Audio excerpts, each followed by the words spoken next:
दोस्तों नमस्कार। चर्चा का विषय में आप सभी का मैं विश्वपति स्वागत करता हूं।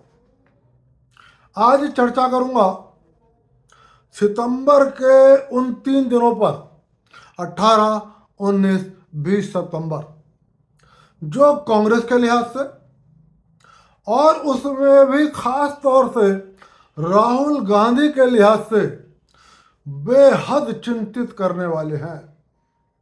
और इन 3 दिनों के घटनाक्रम पर न केवल पूरी कांग्रेस पार्टी को बल्कि राहुल गांधी के हर शुभ चिंतक को मंथन करना चाहिए।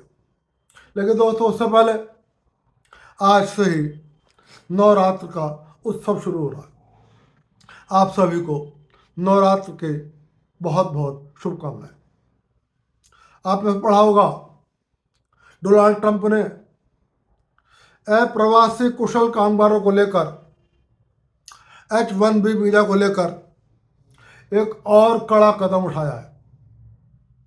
और इस कड़े कदम की चर्चा सिर्फ पूरी दुनिया में नहीं है, इसको लेकर अमेरिका में भी चिंता का माहौल है।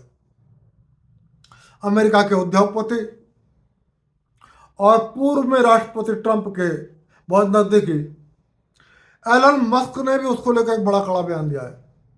यही नहीं, अमेरिका की तमाम बड़ी दिग्गज कंपनियां भी चिंतित हैं, जिसमें उन्होंने नए H1B वीजा धारकों के लिए एक बहुत बड़ी रकम फीस के रूप में चुकाना कंपलसरी कर दिया है। हालांकि यह फीस एक बार दी जाएगी या हर साल दी जाएगी, इस पर फिलहाल अभी कंफ्यूजन है। कुछ रिपोर्ट्स ये कह रही हैं कि वो फीस एक ही बार दी जाएगी, कुछ रिपोर्ट्स कह रही हैं हर साल दी जाएगी। पहले यह भी कंफ्यूजन था कि जो H1B वीजा धारक 21 सितंबर से पहले अमेरिका से बाहर है, छुट्टी पर गए हुए हैं या किसी काम से बाहर गए हैं, यदि वो अमेरिका लौटते हैं तो क्या उनको भी फीस देनी होगी।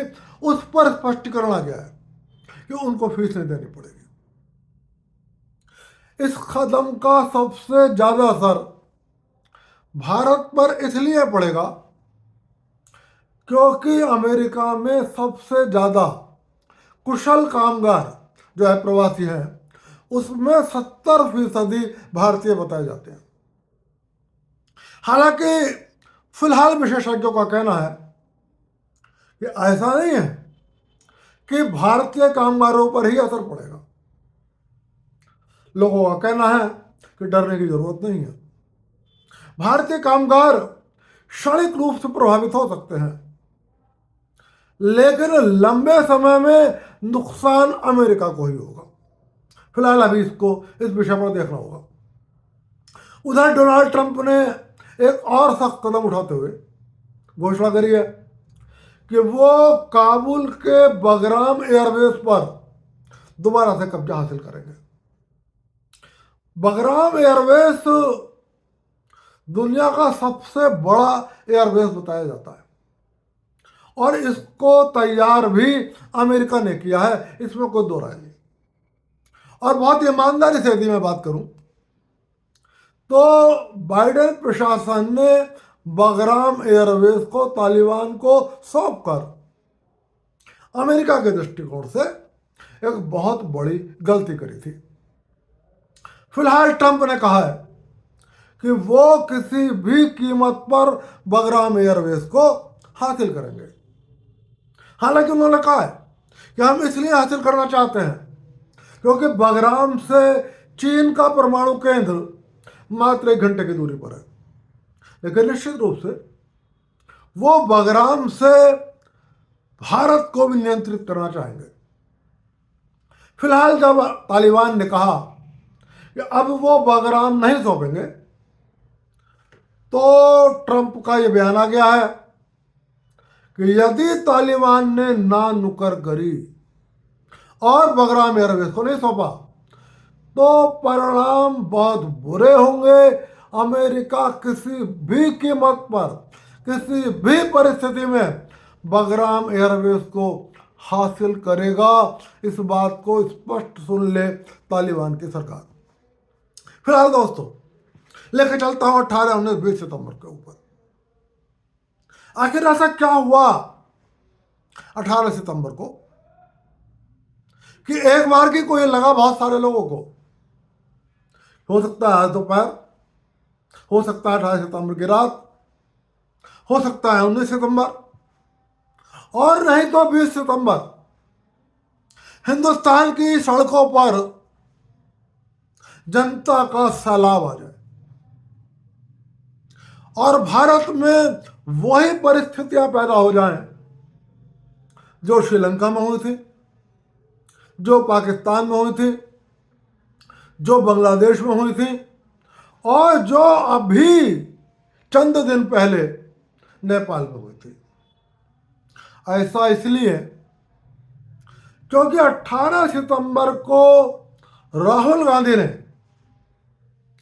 अपने सोशल मीडिया एक्स हैंडल पर देश के युवाओं से, देश के छात्रों से और देश के जेन जेड से अपील करी कि वो संविधान को बचाने के लिए,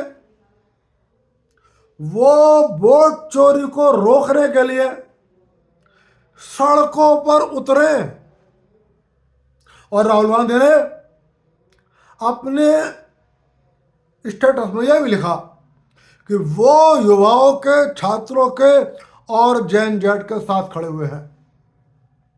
और सिर्फ एक्स पर नहीं लिखा, जितने भी सोशल मीडिया हैंडल पर राहुल गांधी उपस्थित हैं उन्होंने सब पर जाकर युवाओं से, छात्रों से और जेन जेड से अपील करी। उन्होंने फेसबुक पर तो उनके स्टेटस पर दिन में कई बार लगातार अपडेशन होता रहा। शायद राहुल गांधी को भी निश्चित रूप से उम्मीद थी कि मेरा आह्वान करते ही अचानक हिंदुस्तान की सड़कें युवाओं से, छात्रों से और जेन जेड से लबालब भर जाएंगी। और उन्हें शायद यह भी उम्मीद रही होगी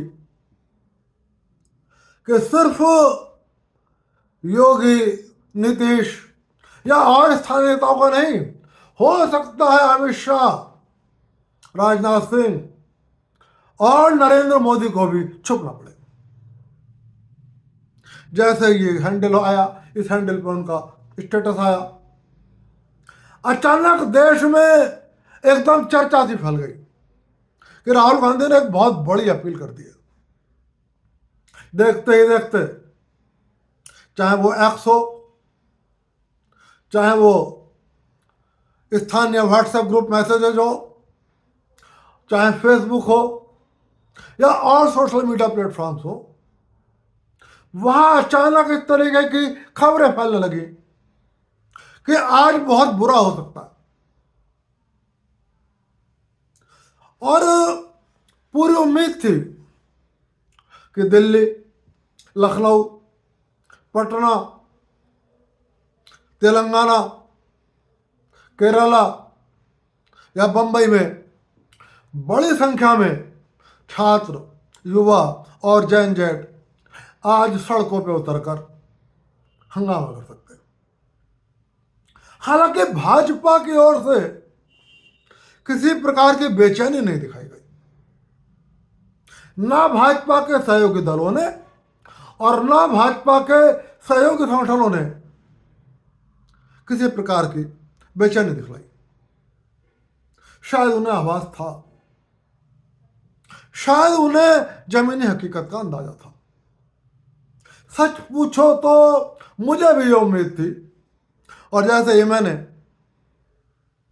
एक्स पर राहुल गांधी का स्टेटस देखा, फिर फेसबुक पर राहुल गांधी का स्टेटस देखा, तो मैंने खुद अपने संपर्क सूत्रों से बात करी कि कुछ बड़ा हो सकता है। और यह पूरी उम्मीद थी कि कुछ होगा।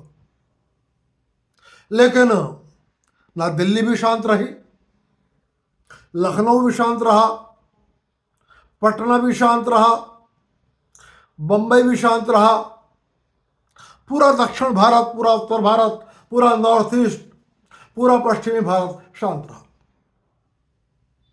स्थिति यह हो गई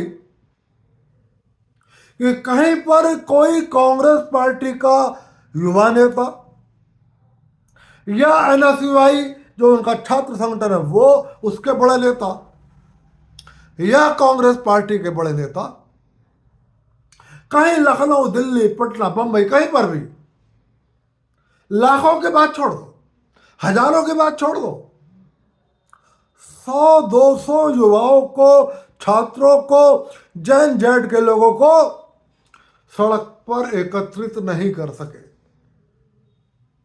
पूरे देश से कोई ऐसी तस्वीर नहीं आई कि दिल्ली की तो बात छोड़ दो, बड़े शहरों की बात छोड़ दो, किसी गांव में, किसी कस्बे में, किसी अर्ध शहरी क्षेत्र में, किसी शहरी क्षेत्र में कहीं कुछ युवा, कुछ जैन जेड, कुछ छात्र उत्साहित हो गए हों और उन्होंने वोट चोर, गद्दी चोर के नारे लगाते हुए सरकार के खिलाफ जुलूस निकाले हो। दोस्तों, मेरा आकलन था कि यदि दिल्ली, लखनऊ, पटना नहीं हो रहा, कम से कम राहुल गांधी रायबरेली के सांसद हैं। निश्चित रूप से राहुल गांधी के संसदीय क्षेत्र रायबरेली से ऐसी तस्वीर जरूर आ सकती है जहां 100, 200, 500, 1000 लोग रायबरेली के चौराहों पर इकट्ठे हो जाए और वोट चोर, गद्दी छोड़ के नारे लगाते शुरू कर दे।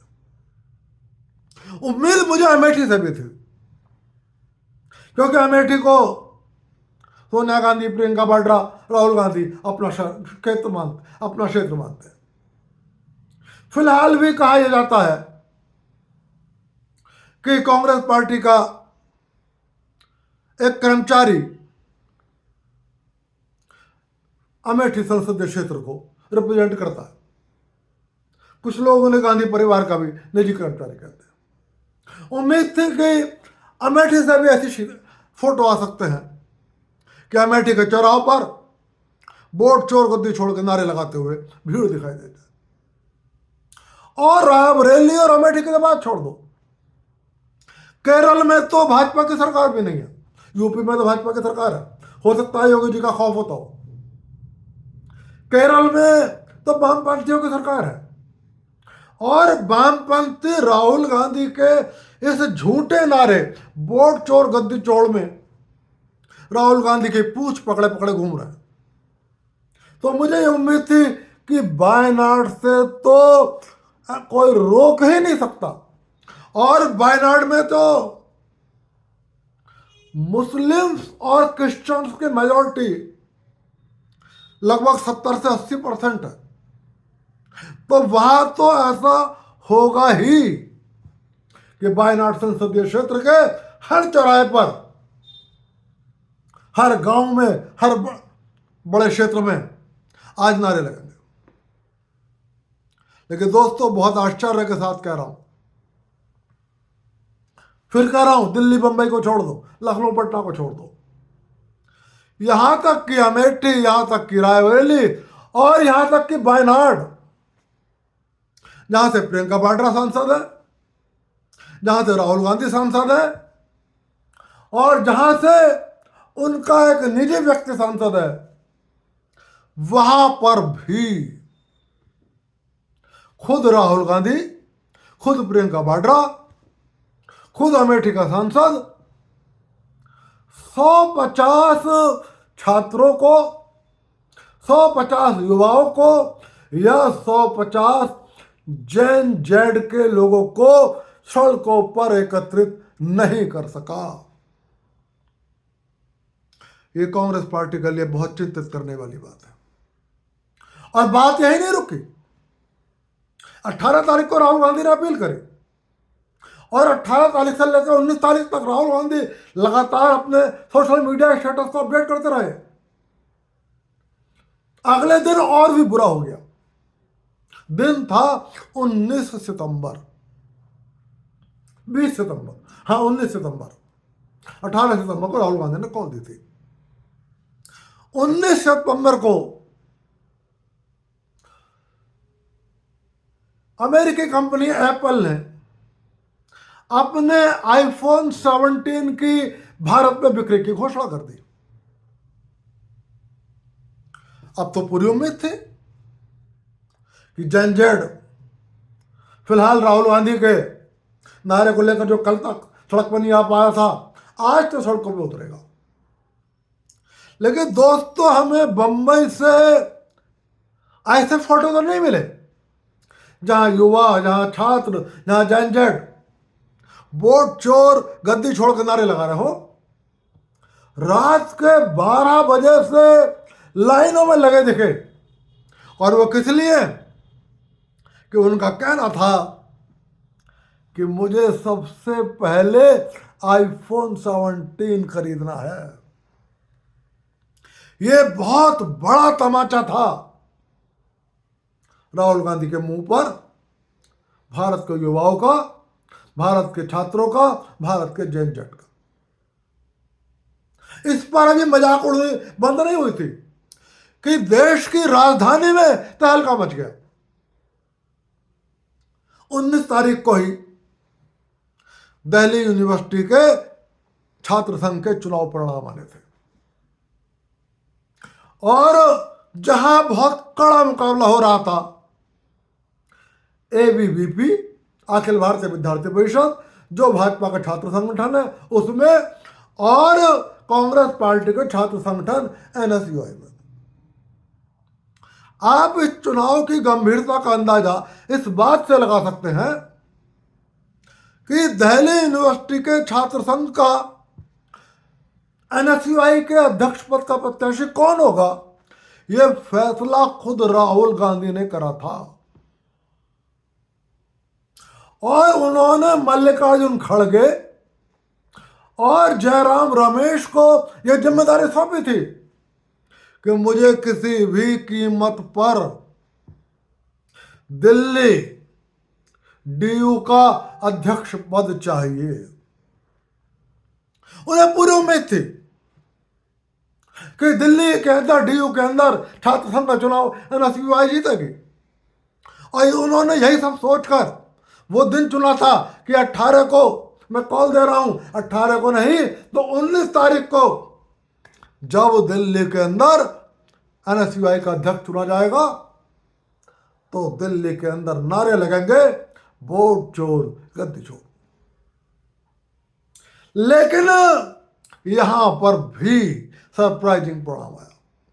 दिल्ली के छात्रों ने, जिन्हें जनजेड का सबसे बड़ा रिप्रेजेंटेटिव कहा जा सकता है हिंदुस्तान का, उन्होंने कांग्रेस पार्टी को नकार दिया, उन्होंने एनएसयूआई को नकार दिया, उन्होंने राहुल गांधी की अपील को रद्दियों की टोकरी में डाल दिया, और दिल्ली छात्र संघ के अधिकांश पदों पर एक पद को छोड़कर भारतीय जनता पार्टी के छात्र संगठन अखिल भारतीय विद्यार्थी परिषद ने कब्जा कर लिया। यह राहुल गांधी के मुंह पर, कांग्रेस पार्टी के मुंह पर भारत के जनजेड और भारत के छात्रों का दूसरा बहुत बड़ा तमाचा था।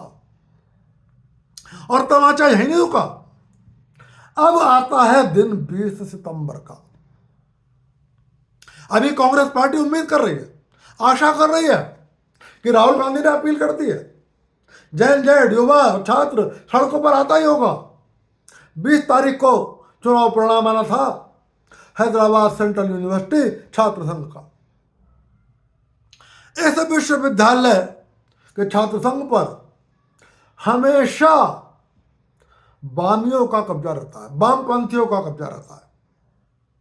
और जैसा कि मैंने आपको बताया कि आजकल वामपंथी राहुल गांधी की पूंछ पकड़कर पीछे पीछे घूम रहे हैं।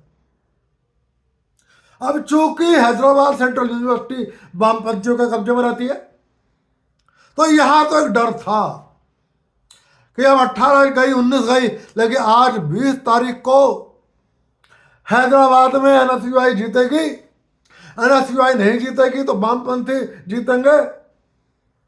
और आज हैदराबाद के अंदर वोट चोर गद्दी छोड़ का नारा गूंजता दिखाई देगा। लेकिन दोस्तों हुआ क्या, यहां पर भी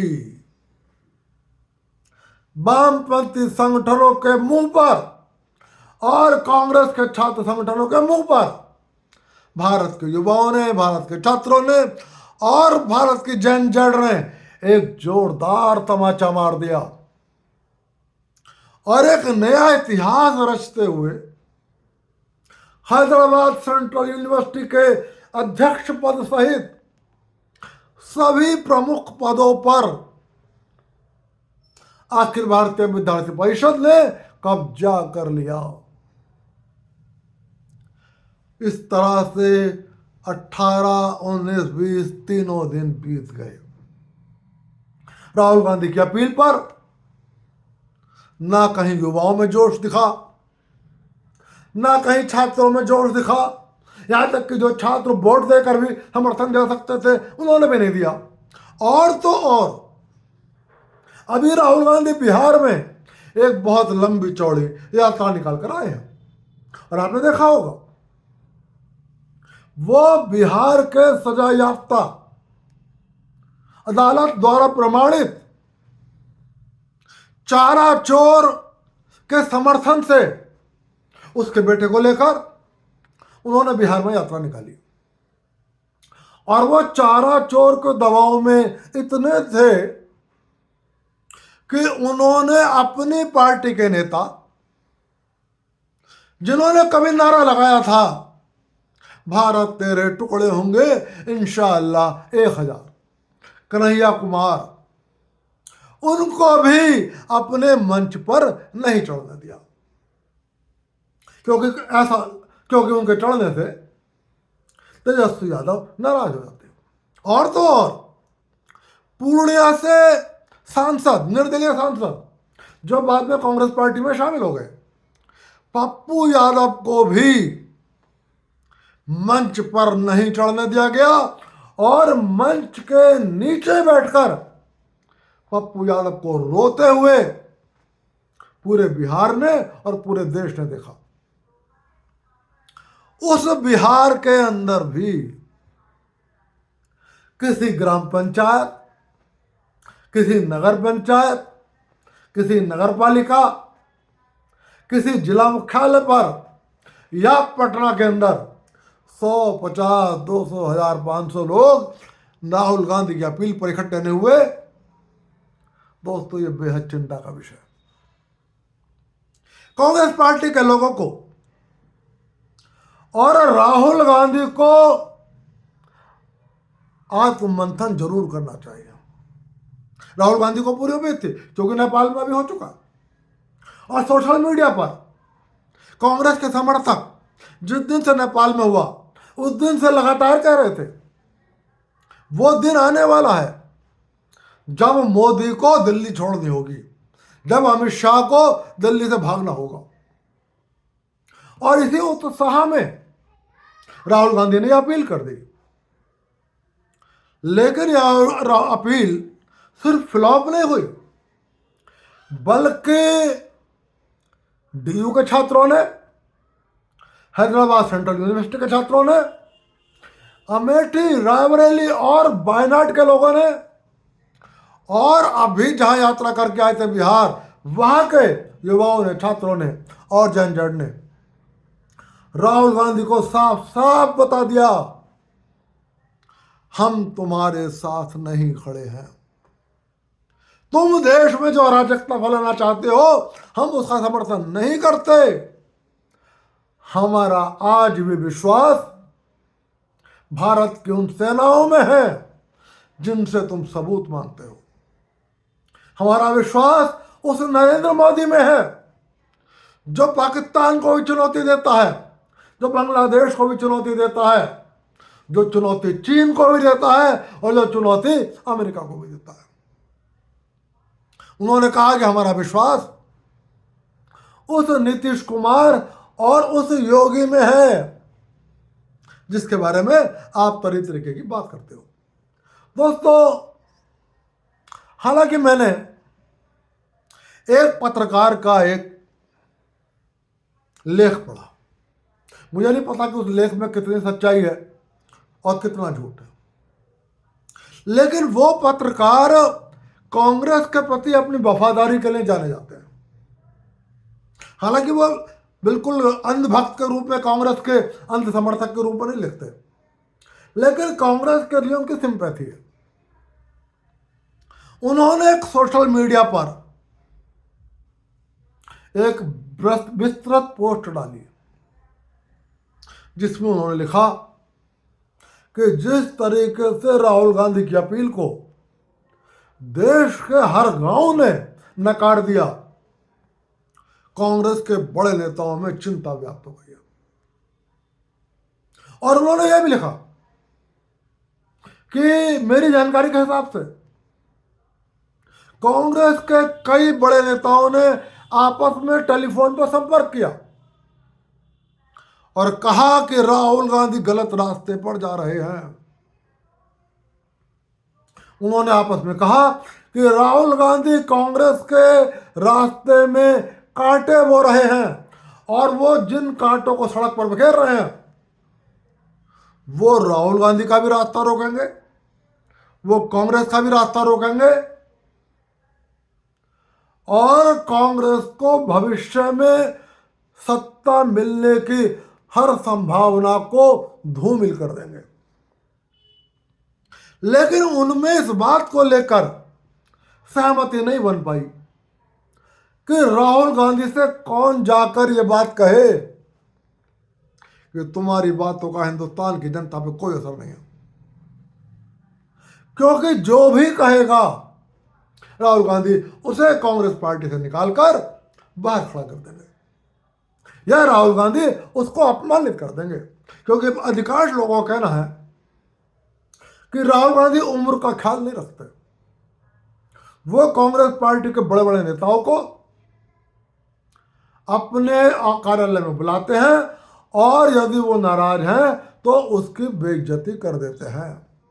फिलहाल यदि कांग्रेस के नेताओं में चिंता है तो निश्चित रूप से ये एक अच्छी बात है। मैं फिर ये बात कहूंगा कि राहुल गांधी जिस तरीके से आपकी इस अपील को आपके लोकसभा क्षेत्र रायबरेली के लोगों ने नकार दिया, वायनाड से पहले आप थे, फिर आपकी बहन हो गई, वहां के लोगों ने नकार दिया और वहां तो हिंदू भी नहीं है, वहां कोई मुसलमान भी सड़कों पर नहीं आए, वहां के ईसाई भी सड़कों पर नहीं आए। इसका मतलब क्या हुआ कि वायनाड के मुसलमान और वायनाड के ईसाई भी राहुल गांधी आप पर अपील, आपके ऊपर विश्वास भरोसा नहीं करते और वह आपकी अपील पर सड़कों पे आकर आगजनी, तोड़फोड़, पथराव या लूटपाट करने को तैयार नहीं है। अमेठी जो आपके खानदान के पास रही है बहुत लंबे समय तक, वहां पर भी कोई आपके साथ नहीं। जब राहुल गांधी और प्रियंका वाड्रा की लोकसभा क्षेत्रों में कुछ नहीं हुआ तो किसी और सांसद की तो बात ही छोड़ दो। तेलंगाना में कांग्रेस पार्टी का मुख्यमंत्री है, हिमाचल प्रदेश में कांग्रेस पार्टी का मुख्यमंत्री है, वो भी कहीं पर 100, 200, 500, 1000 युवाओं को एकत्रित नहीं कर सके जो सड़कों पर खड़े होते और राहुल गांधी की अपील का समर्थन करते और सरकार के खिलाफ नारेबाजी करते। दोस्तों, आज चर्चा के विषय में मैं कांग्रेस पार्टी के हर गंभीर चिंतन वाले वरिष्ठ नेता से, हालांकि अब वहां ऐसे लोग बहुत कम हैं, लेकिन उनसे कहना चाहता हूं, राहुल गांधी का यदि कोई शुभचिंतक है तो उनसे भी कहना चाहता हूं, ये 18, 19, 20 सितंबर में जिस तरीके से देश के जैन जेट युवाओं ने और छात्रों ने राहुल गांधी की अपील को नकारा है, जिस तरीके से बिहार, वायनाड, रायबरेली, अमेठी के लोगों ने राहुल गांधी की अपील को रद्दी की टोकरियों में उठाकर डाल दिया है। ये आपके लिए आत्ममंथन करने का विषय है। आप सोचो कि क्या आप अब भी भारत की सेनाओं को अपमानित करते रहोगे? भारत की सेनाओं से सबूत मांगते रहोगे? क्या आप अभी भी अमेरिका के एजेंडे को भारत में लागू करने का प्रयास करते रहोगे? क्या आप अभी भी भारत के अंदर पाकिस्तान की सेना का महिमा मंडन करोगे? क्या आप अभी भी भारत के अंदर पाकिस्तान के विचारों को लागू करने का प्रयास करोगे? क्या आप अभी भी बांग्लादेश जैसे अराजकता को भारत में पैदा करने का प्रयास करोगे? यदि करोगे तो परिणाम शून्य नहीं आएगा, बेहतर होगा। यदि आप मोदी को पराजित करना चाहते हैं, सत्ता में आना चाहते हैं, चिंतन करें, सकारात्मक सोच रखें, जनता को छूने वाले मुद्दों को पकड़ें और भारत की सेनाओं को अपमानित करना छोड़ें। भारत को बांग्लादेश, श्रीलंका बनाने के कल्पना के सपनों को छोड़ें और भारत में अमेरिकी एजेंडे को पूरा करने का प्रयास बंद करें। आज चर्चा के विषय में चर्चा यहीं तक, फिर मिलूंगा और किसी विषय पर चर्चा करूंगा। तब तक के लिए चलते चलते फिर आपसे निवेदन कर रहा हूँ, वीडियो पसंद आए लाइक कर देना, चैनल को सब्सक्राइब कर देना। आप सभी को विश्वपति का नमस्कार।